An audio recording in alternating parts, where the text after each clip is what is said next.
အားလုံးပဲမင်္ဂလာပါဆော့ဆော့ပရီးမီးယားလိပွဲစဉ်နဲ့ခံမှန်းထားတဲ့ပထမဖိုင်ကိုတင်ပေးထားပါတယ်အခုဒါကတော့ဒုတိယဖိုင်ပါ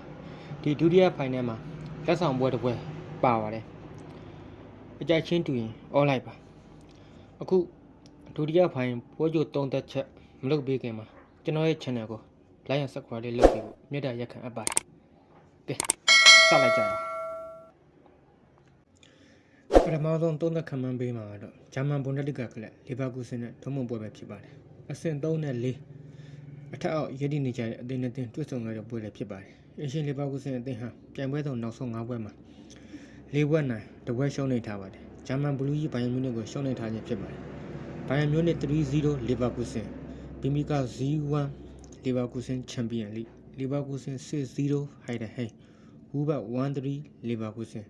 မန်ချက်စတာ C2 လီဗာပူးစင်ချန်ပီယံလိဧည့်သည်ဒေါ်မွန်ကလည်းပြိုင်ပွဲဆုံးနောက်ဆုံး5ပွဲမှာ2ပွဲနိုင်2ပွဲတည်1ပွဲရှုံးနေထားပါတယ်အော့စ်ဘတ် V1 ဒေါ်မွန်မန်ချက်စတာ 4-1 ဒေါ်မွန်ချန်ပီယံလိဟမ်ဘတ် 1-1 ဒေါ်မွန်3-3 စတူကတ်ဒေါ်မွန် 4-0 ဗီလာရီချန်ပီယံလိနှစ်ဖက်တင်းကိုအားတွေကောင်းကြပါတယ်ဒါကြောင့်ကျွန်တော်ဒီပွဲမှာဂိုးဘော်ကိုကြိုက်ပါတယ်ဂိုးပေါင်းအပေါ်ကိုရွေးချယ်ပါတယ်နောက်တစ်ပွဲကလည်းဂျာမန်ဘွန်ဒက်လိဂါပွဲပဲဖြစ်ပါတယ်ဝါရာဘီမင်တင်းနဲ့ကိုလုံးပွဲပဲဖြစ်ပါတယ်အခုဒီပွဲကလည်းအဆင့်9နဲ့10မှာအထက်အောက်ရည်တည်နေကြတဲ့အသင်းဖြစ်ပါတယ်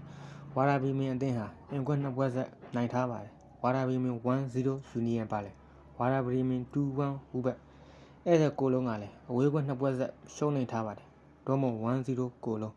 မိုချင်ကာလာဘတ် 3-1 ကိုလုံးအခုကျွန်တော်ဒီပွဲမှာတော့အင်ရှင်ဝါရာဘီမင်ကိုပဲကြိုက်ပါတယ်အင်ရှင်ဝါရာဘီမင်ကိုပဲရွေးချယ်ပါတယ်နောက်တစ်ပွဲက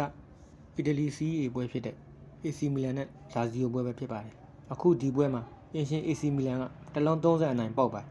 AC မီလန်ကနောက်ဆုံးကစားခဲ့တဲ့စီးအေ5ပွဲမှာ2ပွဲနိုင်3ပွဲတည်ရှုံးပွဲမရှိကစားထားပါတယ်အဲ့ဒါလာဇီယိုကလည်းနောက်ဆုံး5ပွဲမှာ3ပွဲနိုင်1ပွဲတည်1ပွဲရှုံးနေထားပါတယ်အခုကျွန်တော်ဒီပွဲမှာအင်ရှင် AC မီလန်နဲ့ဂိုးအောက်ကိုရွေးချယ်ပါတယ်ကျွန်တော်ဒီပွဲမှာ2မျိုးရွေးချယ်ထားပါတယ်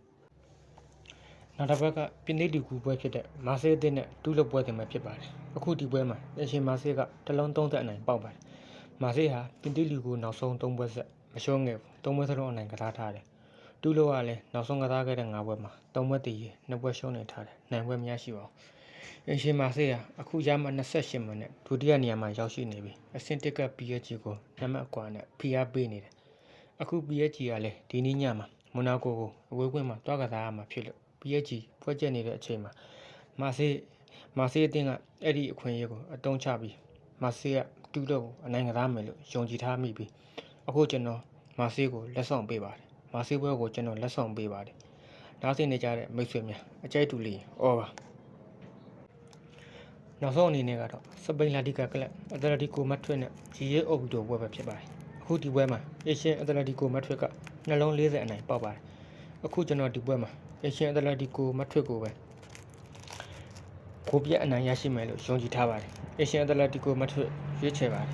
ကျွန်တော်ပထမဖိုင်နဲ့ဒုတိယဖိုင်နှစ်ဖိုင်ပေါင်းပွဲတင်နဲ့အများကြီးရွေးချယ်ပေးခဲ့ပါတယ်အကြိုက်တူကလေးရွေးပြီးကစားပါအားလုံးအပေါင်းပြကြပါတယ်အပေါင်းပြကြမယ်လို့လည်းယုံကြည်ပါတယ်နေ့ဖြန်မှာဆက်တွေ့ပါမယ်